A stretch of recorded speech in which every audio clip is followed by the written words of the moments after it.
जय हिंद फ्रेंड, हमारे YouTube channel में आपका स्वागत है। दोस्तों, हम लोग इस वीडियो में देखने वाले हैं मैथ के कुछ इंपॉर्टेंट क्वेश्चनों को। तो चलिए दोस्तों शुरू करते हैं। और हमारे सामने पहला क्वेश्चन है। क्वेश्चन कह रहा है कि एक राशि 10 वर्ष में साधारण ब्याज की दर से स्वयं का 3 गुना हो जाती है, तो ब्याज की वार्षिक दर क्या है। तो दोस्तों यहाँ पे देखिए, कह रहा है कि 3 गुना हो जाती है। तो ध्यान रखिएगा दोस्तों, गुना वाले सवाल में हम क्या करेंगे, जितना गुना कहेगा दोस्तों उसमें से -1 करेंगे। तो 3 गुना कह रहा है, -1 बट्टा में दोस्तों जितना वर्ष दिया हुआ है वो टाइम ले लेंगे 10 वर्ष, और गुना 100 से कर देंगे। तो ये दोस्तों 0 से 0 कट जाएगा, और ये 2 गुना 10 अर्थात 20% का जो है वो रेट ऑफ इंटरेस्ट निकल के आ जाएगा। तो ऑप्शन डी इस क्वेश्चन का सही आंसर हो जाएगा। अगला क्वेश्चन है दोस्तों, यहाँ पे कह रहा है कि दो अलग अलग संख्याओं का लघुत्तम समावर्तक 30 है। निम्नलिखित में कौन सा उनका महत्तम समावर्तक नहीं हो सकता है। तो यहाँ पे ध्यान दीजिएगा दोस्तों, नहीं हो सकता। मान लेते हैं संख्या ए गुना बी, दो संख्या है और इसका जो है एलसीएम है दोस्तों 30 दिया हुआ। ठीक है, हमें क्या कह रहा है यहाँ पे कि एचसीएफ कौन सी ऐसी संख्या है जो इसका एचसीएफ नहीं होगा।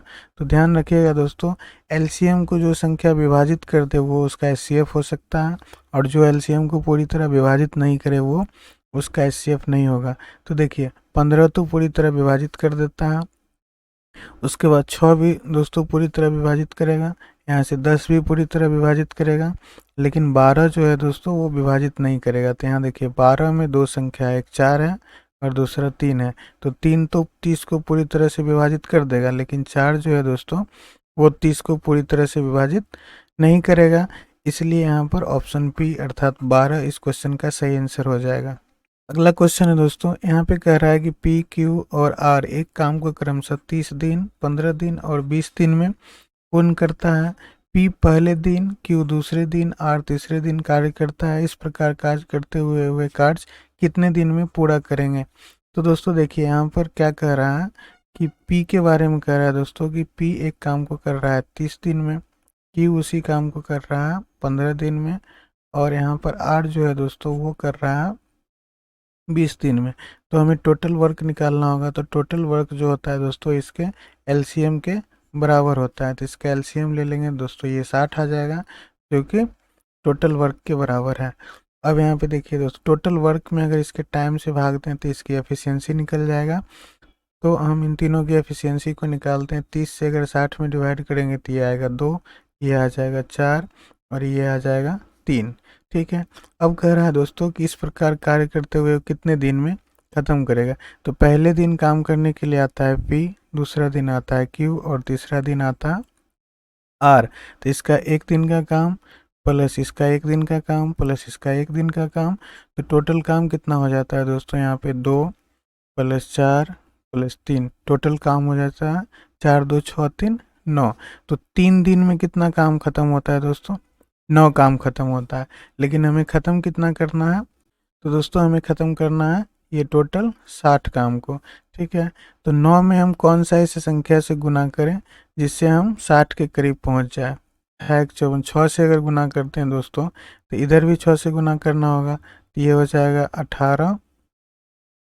18 दिन में हम दोस्तों कितना काम कर लेंगे, 54 काम को कर लेंगे। ठीक है, तो 18 दिन हम काम कर चुके हैं। ठीक है, 18 डे का मेरा काम हो चुका है, और काम कितना हुआ है दोस्तों, 54। अब शेष काम कितना बचा हुआ है, 60 में से अगर आप 54 को घटा लेते हैं दोस्तों तो आपके पास बच जाता है 6 काम। ठीक है, 18 दिन हो चुका है। अब पहले दिन काम करने के लिए कौन आएगा दोस्तों, तो पहले दिन आएगा पी, और पी की जो एफिशिएंसी है दोस्तों वो 2 है।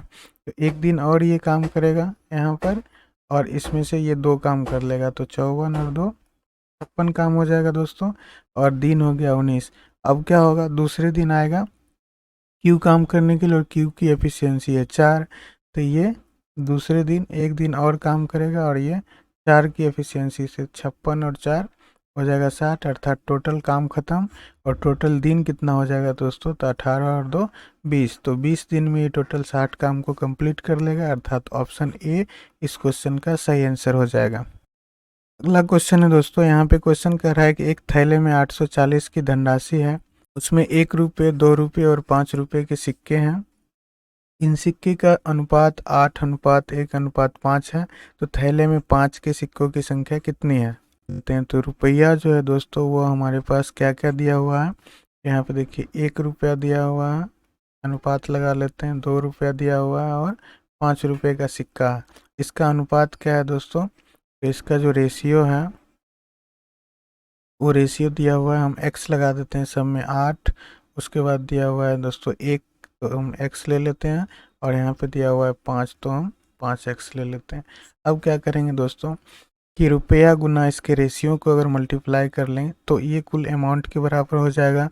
तो 8 को 1 से करेंगे दोस्तों तो ये 8x, प्लस 2 को x से करेंगे ये 2x, प्लस में 5 को 5 से करेंगे दोस्तों तो ये 25x हो जाएगा, जो कि किसके बराबर है, तो 840 रुपये के बराबर है। अब दोस्तों इसको हम लोग अगर जोड़ लेते हैं तो 8 2 10 और 25 10 हो जाता है 35x। 35x बराबर 840। तो x का मान कितना आ जाएगा दोस्तों, 7 से काटिए, 7 5 35, 7 1 7 2 14, 12 7 84 होता है। उसके बाद दोस्तों फिर x का मान जो है यहाँ से क्या आ जाएगा, तो 5 2 10 और 5 चौका 20, 24। ठीक है, तो x का मान दोस्तों आ गया 24। तो यहाँ पे पूछ रहा है 5 रुपये के सिक्के। ठीक है, 5 रुपये के सिक्के की संख्या कितना है, तो 5 रुपये के सिक्के का रेशियो कितना है दोस्तों, 5x है। तो 5x पर हम इस x की जगह पे अगर 24 रख लेते हैं तो ये हो जाता है 5 गुना 24, और इसको जब गुना करेंगे 4 5 20, 5 दूना 10 तो 12। तो दोस्तों 5 रुपये के सिक्कों की संख्या कितनी हो जाएगी, 120, अर्थात ऑप्शन डी इस क्वेश्चन का सही आंसर हो जाएगा। अगला क्वेश्चन है दोस्तों, यहाँ पे ये क्वेश्चन जो है वो CI से है। कह रहा है कि एक निवेशित राशि चक्रवृद्धि ब्याज पर 3 वर्ष में 8500 और 4 वर्ष में 9520 होगी, तो प्रति वर्ष ब्याज की दर क्या है।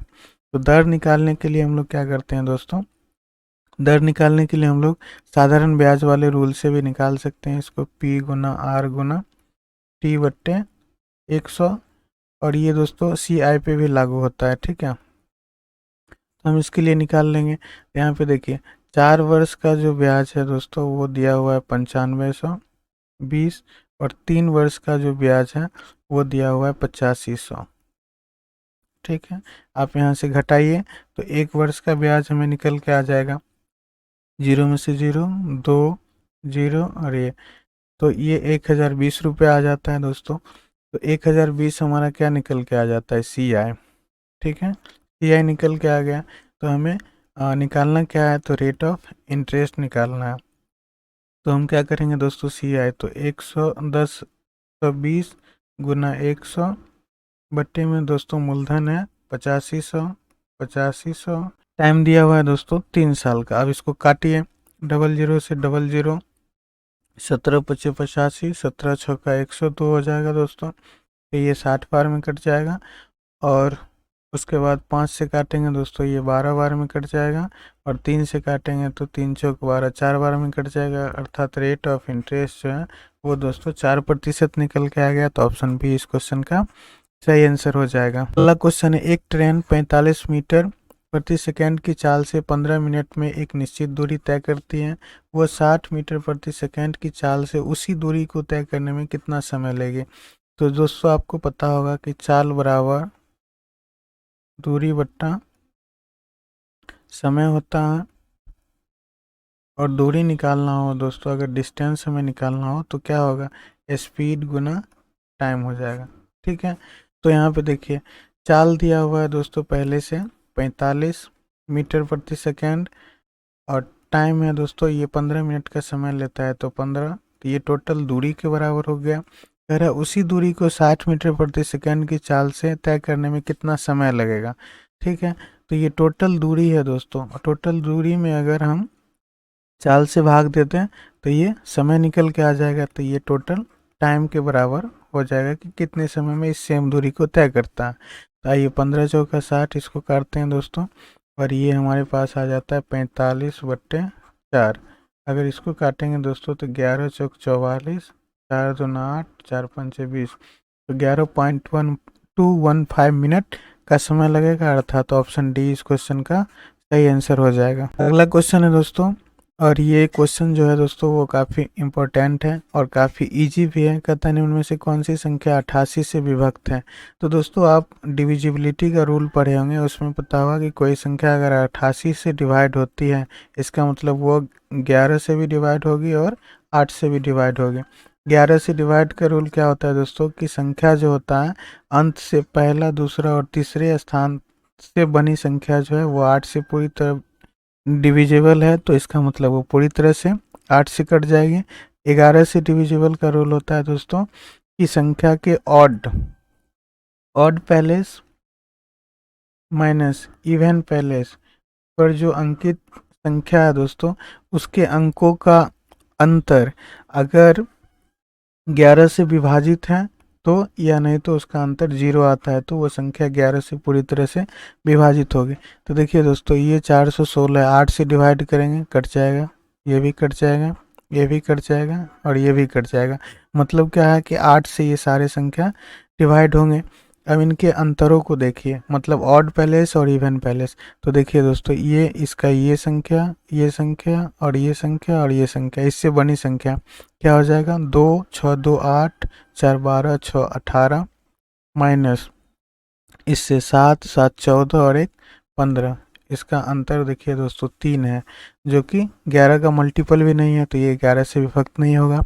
उसी तरह से इसमें देख लीजिए 7 और 2 9, 9 और 4 13, तो यहाँ पे आ गया दोस्तों 13, माइनस करते हैं यहाँ पे 7 और 6 13, तो यहाँ से 13 आ जाता है, ये हो जाएगा 13, अर्थात इसकी जो संख्या का अंतर है दोस्तों वो 0 के बराबर है।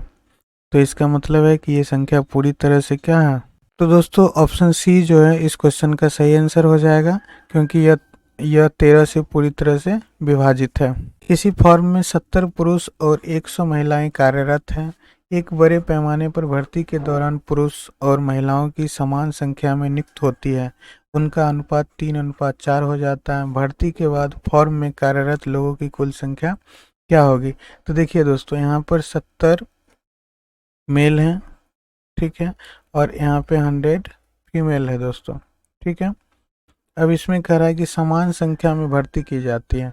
तो समान संख्या में भर्ती की जाती है तो क्या होता है कि इसके अनुपात जो हैं वो 3:4 हो जाते हैं। तो मान लेते हैं 70 में x भर्ती की गई और महिलाओं में भी दोस्तों 100 में x भर्ती की गई। अब क्या होता है इसका अनुपात 3:4 बन जाता है।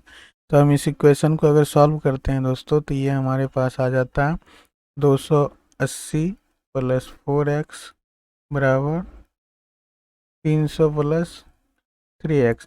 अगर इसको इस तरफ लाते हैं दोस्तों तो 280 को अगर उधर ले जाते हैं दोस्तों तो ये आ जाता है हमारे पास 20, ठीक है, और बराबर में 3 को इधर लाते हैं तो दोस्तों ये हो जाता है x। ये कह रहा है कि फॉर्म में कार्यरत लोगों की कुल संख्या कितनी है। तो देखिए दोस्तों यहाँ पर दिया हुआ है 70 प्लस x, तो x की जगह पे 20 बट्टे में 100 प्लस x, उसके जगह पे भी 20, तो 70 और 20 90 और 120 हो जाएगा।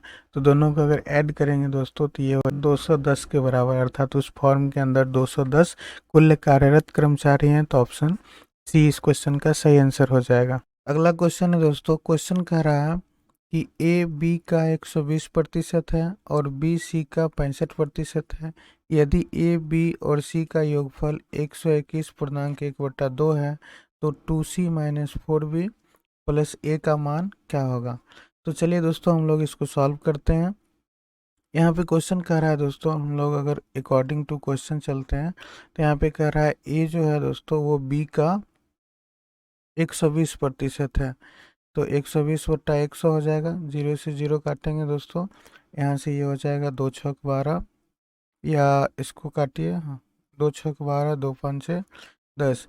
तो दोस्तों यहाँ पर ए और बी का जो रेशियो निकल के आ जाता है वो निकल के आ जाता है 6:5। उसी तरह से दोस्तों यहाँ पे कह रहा है कि बी जो है वो सी का 65% है। सी का 65/100 हम लोग करेंगे इसको काटिए दोस्तों, 13 बार में कट जाएगा, 13 5 65, 5 दूना 10, 13/20 हो जाएगा।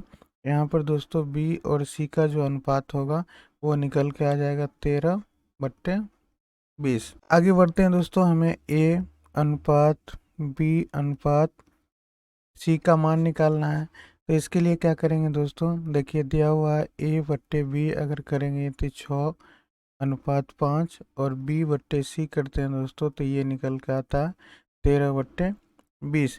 तो देखिए हमें बी को अगर बराबर करना होगा दोस्तों तो ऊपर नीचे 13 से मल्टीप्लाई करना होगा और इसको दोस्तों 5 से मल्टीप्लाई करना होगा, तब जाके हमारा ए बी और सी का रियल अनुपात निकल के आ जाएगा। तो यहाँ पे देखिए 13×6 = 78 हो जाएगा दोस्तों और 13×5 = 65। इसी तरह से 13×5 = 65 और 20×5 = 100।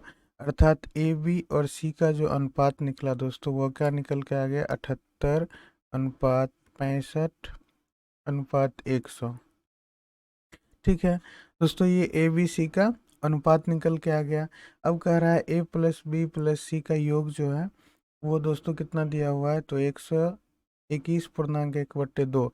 तो इसको हम लोग 243/2 लिख सकते हैं। चलिए दोस्तों आगे सॉल्व करते हैं इसको।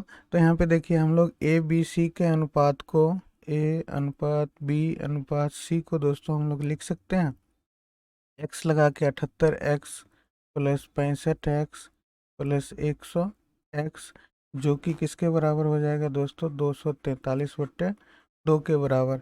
जब आप इन सभी को ऐड करेंगे दोस्तों तो ये भी 243 x के बराबर हो जाएगा और बराबर है 243/2। 243 से 243 काटेंगे दोस्तों तो x बराबर निकल के आ जाता है 1/2 या इसको 0.5 लिख सकते हैं। अब आगे कह रहा है दोस्तों कि क्वेश्चन दिया हुआ है कि 2c - 4b प्लस a का मान क्या होगा। तो चलिए दोस्तों अगर x का मान 1/2 आ जाता है हमारे पास तो हम लोग क्या करते हैं, c का बी सी और ए सबका अनुपात तो हमारे सामने है ही दोस्तों। यहाँ पे 2c के जगह पे 2 गुना c का मान दिया हुआ है कितना, तो c का मान है दोस्तों यहाँ पर 100। ठीक है, तो हम लोग यहाँ पे ले लेते हैं 100 गुना 1/2, चूँकि x का मान यहाँ पे रखना है, -4b, तो 4 गुना b का मान कितना है दोस्तों, b का मान है 65 गुना 1/2 प्लस में दोस्तों a का मान है, तो a का मान कितना है, तो a का मान है 78 और गुना 1/2, चूँकि यहाँ पर भी x लगा हुआ है। फर्दर इसको अगर हम सॉल्व करते हैं दोस्तों तो ये 2 से 2 कट जाएगा, तो यहाँ पे आ जाता है अपने पास 100 माइनस इस 4 को 2 दूना 4 काटेंगे तो 65 दूना हो जाएगा दोस्तों, 5 दूना 10, 6 दूना 12, 1 13, 130 प्लस में दोस्तों a का मान है, तो 2 तिया 6, 2 9 18, 39 बार में ये कट जाएगा तो ये यहाँ पे आ जाएगा 39। तो दोस्तों 100 और 39 को हम लोग ऐड करेंगे तो 139 माइनस हो जाएगा दोस्तों 130। तो हमारे सामने जो आंसर निकल के आ जाएगा वो आ जाएगा 9, अर्थात ऑप्शन बी इस क्वेश्चन का सही आंसर हो जाएगा। आई होप दोस्तों कि ये क्वेश्चन आपको अच्छे से समझ में आया होगा। तो चलिए हम लोग अगले क्वेश्चन की तरफ अगला क्वेश्चन है, 3 संख्याओं का अनुपात 2, 3 और 4 के अनुपात में है, उनके वर्गों का योगफल 2349 है, इन तीनों संख्या का औसत ज्ञात करिए। यहाँ पे दिया हुआ है कि अनुपात 3 संख्या है, मान लेते हैं ये संख्या a b और c है। ठीक है, इन सभी का अनुपात 2x, इसको हम लोग स्क्वायर कर लेते हैं क्योंकि दोस्तों यहाँ पे करता है वर्गों का योगफल, तो 2x² प्लस हम लोग इसको कर देंगे 3x² प्लस 4x², जो कि किसके बराबर है दोस्तों, तो 2349 के बराबर है। अब इसको सॉल्व करेंगे तो ये हो जाएगा 4x² plus 9x² plus 16x² और दोस्तों ये 2349 के बराबर हो जाएगा। अब दोस्तों हम इन सभी को ऐड करेंगे तो 16 4 20 है 9, 29x² बराबर हो जाएगा 2349। और दोस्तों जब हम 29 से इसको काटेंगे तो 81 बार में ये कट जाएगा, तो x² का मान आ जाता है 81, तो x का मान दोस्तों कितना आ जाएगा 9। औसत निकालने के लिए दोस्तों हमारे पास संख्या क्या क्या बनती है, 2x plus 3x plus 4x बट्टा 3। अब x की जगह पे अगर वैल्यू को पुट करते हैं तो दोस्तों 2 गुना 9 प्लस 3 गुना 9 प्लस 4 गुना 9 बट्टे में हो जाता है 3। तो इन सभी को जब सॉल्व करते हैं तो दोस्तों ये आ जाता है 9 दूना 18 प्लस 27 प्लस 36/3 हो जाएगा दोस्तों। दोस्तों जब हम इन सभी को ऐड करेंगे तो ये हो जाएगा 81/3, और जब इसको सॉल्व करेंगे तो दोस्तों ये निकल के आ जाएगा 27, जो कि ऑप्शन सी में दिया हुआ है। तो ऑप्शन सी इस क्वेश्चन का सही आंसर हो जाएगा। क्वेश्चन है दोस्तों, कह रहा है कि साधारण ब्याज पर 7,000 की राशि 2 भागों में क्रमशः 6%, 4% की दर से 5 वर्ष के लिए उधार दी जाती है। यदि 5 वर्ष बाद प्राप्त कुल ब्याज 1600 है तो 6% की दर पर उधार दी गई राशि ज्ञात करिए। तो दोस्तों देखिए, इस क्वेश्चन को बनाने के बहुत सारे मेथड हैं, लेकिन दोस्तों हम यहाँ पे क्या करेंगे, एलिगेशन मेथड का उपयोग करके हम लोग इस क्वेश्चन को सॉल्व करेंगे। तो चलिए दोस्तों हम लोग देखते हैं। तो सबसे पहले यहाँ पे हम लोग क्या करेंगे, 5 वर्ष बाद जो ये ब्याज दिया हुआ है दोस्तों, तो हम रेट ऑफ इंटरेस्ट निकाल लेते हैं।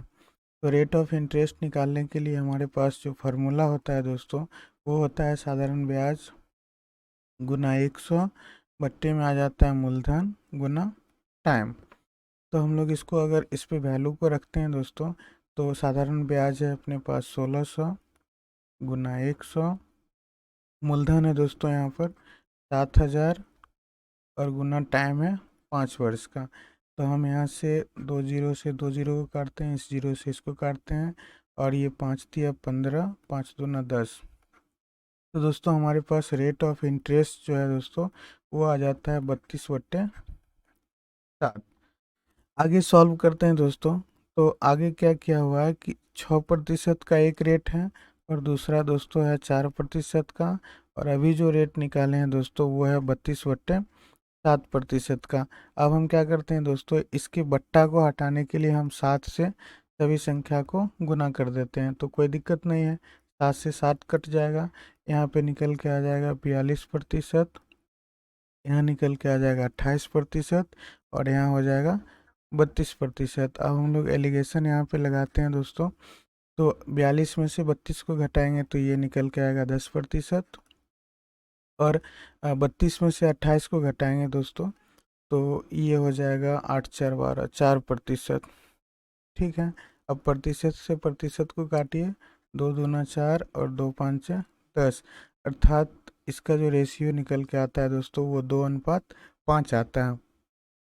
तो जब हम दोस्तों रेट ऑफ इंटरेस्ट में हम लोग लगाते हैं एलिगेशन, तो हमारे पास क्या निकल के आता है दोस्तों, वो आता है प्रिंसिपल का रेशियो। ठीक है, तो प्रिंसिपल हमारे पास दिया हुआ है 7,000, तो यहाँ पे अगर हम x + 5x कर लें दोस्तों, अगर सबके साथ x लगाते हैं तो ये 7,000 के बराबर हो जाएगा। तो यहाँ से 7x = 7,000 है दोस्तों, तो x का मान हमारे सामने आ जाता है 1,000। ठीक है, अब इसमें से पूछ रहा है कि 6% पर उधार दी गई राशि क्या है।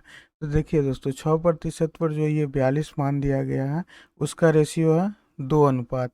तो x का मान अगर 1,000 है तो 2 रेशियो का मान क्या हो जाएगा दोस्तों, 2 गुना 1,000, अर्थात 2,000 रुपये इस क्वेश्चन का आंसर हो जाएगा, जो कि ऑप्शन ए में दिया हुआ है। तो ऑप्शन ए इस क्वेश्चन का सही आंसर है। दोस्तों हमें आशा है कि आपको ये क्वेश्चन समझ में आया होगा। अगला क्वेश्चन है दोस्तों, यहाँ पे कह रहा है यदि दो संख्याओं का महत्तम समावर्तक 12 है और इन्हीं दो संख्याओं का लघुत्तम समावर्तक 48 है, तो इन संख्याओं का गुणनफल का वर्गमूल कितना होगा। तो दोस्तों सबसे पहले तो देख लीजिए, यहाँ पे दिया हुआ है HCF दिया हुआ है 12, और इसी संख्या का दोस्तों LCM दिया हुआ है 48। ठीक है, HCF हम मान लेते हैं कि हमारे पास दो संख्या है दोस्तों, 12A गुना 12B, और ये इसी संख्या का LCM 48 दिया हुआ है। तो दोस्तों हम लोग A गुना B बराबर 4 निकल के आ जाएगा, क्योंकि 12 से 48 को काटेंगे तो 12 चौक 48। तो देखिए दोस्तों, A और B के जगह पे कौन कौन सी संख्या रखेंगे जिसका गुणनफल 4 होगा। तो एक तो दोस्तों 2 गुना 2 4 हो जाएगा, और एक दोस्तों 4 गुना 1 4 होगा। तो यहाँ पे 2 और 2 को लेते हैं दोस्तों, तो ये 4 के बराबर होता है, ये भी 4 के बराबर है। लेकिन इस तरह के प्रश्न को बनाने के लिए हमें दोस्तों को प्राइम नंबर लेना होता है, जिसको स्वभाज्य संख्या बोलते हैं।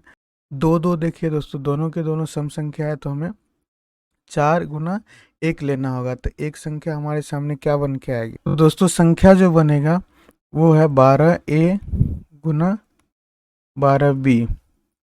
ठीक है, तो ए के जगह पे हम अगर 12 गुना 4 रख लेते हैं दोस्तों, गुना बी के जगह पे फिर 12 गुना 1 रख लेते हैं, तो ये हो जाएगा 12 चौक 48 गुना 12। अब कह रहा है दोस्तों इन दोनों संख्या का गुणनफल का वर्गमूल कितना है, तो दोनों संख्या का गुणनफल तो आ गया 48 गुना 12। अब इसका रूट कह रहा है निकालने के लिए दोस्तों, तो हम लोग रूट 48 गुना 12 करते हैं, तो 48 को दोस्तों हम लोग 12 गुना 4 लिख सकते हैं, और यहाँ पे 12 पहले से है, तो 12 के पेयर में से एक 12 निकल जाएगा और 4 में से 2 निकल जाएगा, तो 12 दूना 24 जो होगा दोस्तों इन दोनों संख्या के गुणनफल का वर्गमूल होगा। अगला क्वेश्चन है दोस्तों, यहाँ पे कह रहा है कि यदि किसी वृत्त की त्रिज्या 19% की वृद्धि होती है तो उसके क्षेत्रफल में कितने प्रतिशत की वृद्धि होगी। तो दोस्तों आपको पता होगा, हम लोग क्वेश्चन के और ध्यान देते हैं, तो दोस्तों आपको पता होगा कि वृत्त का जो क्षेत्रफल होता है वो क्षेत्रफल होता है पाई आर स्क्वायर, जिसमें दोस्तों पाई जो है वो क्या होता है, ये कांस्टेंट हिस्सा होता है, ये स्थिर हिस्सा होता है, और जो भी क्रिया होगी दोस्तों वो आर स्क्वायर पे ही निर्भर करेगा। तो त्रिज्या कहता है 19% की वृद्धि हो गई है। तो दोस्तों इसको सॉल्व करने के लिए हम लोग ट्रिक से चलते हैं। तो इसके लिए दोस्तों एक आप पढ़े होंगे सक्सेसिव नाम का, ये सक्सेसिव दोस्तों अगर सेम संख्या में वृद्धि और कमी की बात करता है तो दोस्तों उस कंडीशन में हम लोग सक्सेसिव लगाते हैं, और इसके लिए फार्मूला होता है a plus B plus A B बट्टे 100। अगर इस पे दोस्तों हम इसके वैल्यू को रखते हैं तो कह रहा है कि 19% की वृद्धि, तो 19